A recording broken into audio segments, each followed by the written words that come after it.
अस्सलाम वालेकुम दोस्तों की हाल चाल है जनाब। तुसीं वेखदे पे हो अपना देश पंजाब टीवी ते मैं तुहाडा मेज़बान मुहम्मद नदीम खरल। सब तो पहले अपने चैनल को करना है सबसक्राइब ते बेल आइकन ते क्लिक करना है अच्छी ते बेहतरीन वीडियो का नोटिफिकेशन हमेशा की तरह वीरां भरावां ते सज्जणां नूं मिलदा रहे। वीरां वास्ते जे कि नाम नीली का बेहतरीन और अनमोल तोहफा नीली का शाहकार लैके हाज़र होए हैं। जनाब मैं दी बॉडी मैं दी खूबसूरती मैं दी नस्ल जात चेक करनी है। मन मन दी बिल्ली अख सिर कतरी कतरी मुछां बगियां सजरी जनाब झोटी सुई खड़ी है। सुबह मैं तीसरा या दूसरा या पहला यदी कंफर्मेशन मालिक करेगा। साडा काम है तेन माल विखाना।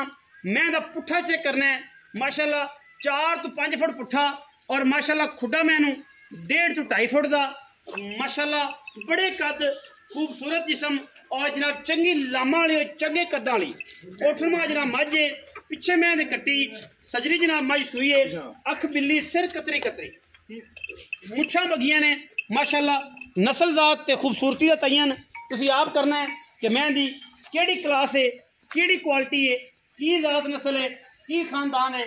अल्लाह के फजलो करम नाल हर पासों हर एंगल तो वीरां वास्ते हमेशा असीं तोहफे लैके हाज़र होने। और अज भी मैं दा एडा वड्डा कबाड़ है कि बंदे दी सोच है आम मई एडियां एडियां होंदियां ही नहीं। इंशाअल्लाह अल्लाह के फजलो करम नाल वीरां वास्ते हमेशा तोहफे लैके हाज़र होने।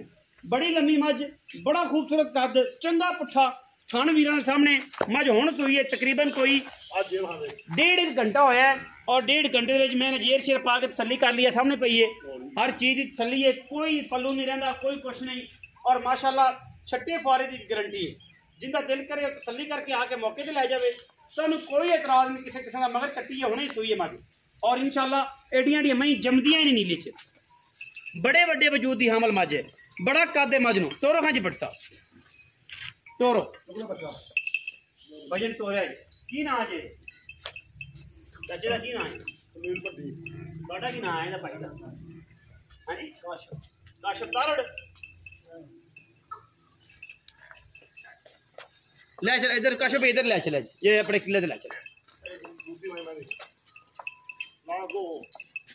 बस माशाल्लाह गज लम्मी तौण अख बिल्ली सिर कतरी कतरी माशाल्लाह इवें घुमाई जाना माशाल्लाह बड़े बड़े कद की मझ है। अंदाजा कर लो मेरे कद तो मुतयन हो जाए अगर मैं मझ नाल भाई फिरते ने तो माशाल्लाह मझ नूं चेक करना है कि एडे वड्डे कबाड़ आम मई नूं होंदे ही नहीं। बहुत वड्डी मझ है और फिर शर्त है नीली की मझ मैं तुन्नी कोल दे बिल्कुल पता थोड़ी कोई नहीं जेडे खूबसूरत जेडे हुसन ने मैनू आम जमाने च होंदे नहीं। पिछे जनाब कट्टी है भाई खलील नाल गल करने खलील भी आओ जी वो ही दसणगे मैं इहदे बारे पूरी डिटेल और पूरी डिटेल वाली गल।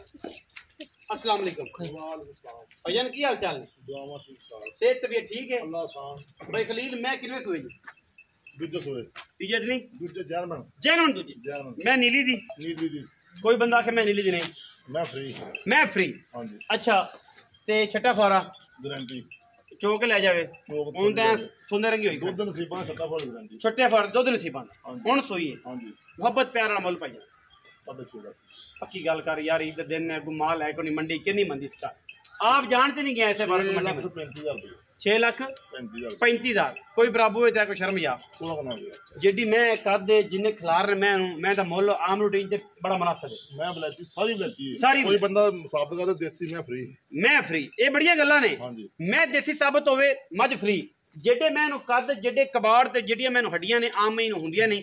वीडियो अच्छी लगे वीडियो ने करना लाइक शेयर ते कमेंट और अपनी राय नाल सानू करना है जरूर। अगर मैं दी परख रखने वाले बेली वीडियो के कमेंट जरूर करन वीडियो के दसन कि मैं दी की जात नस्ल की खानदान है। पाकिस्तान जिंदाबाद पाक आर्मी हमेशा जिंदाबाद।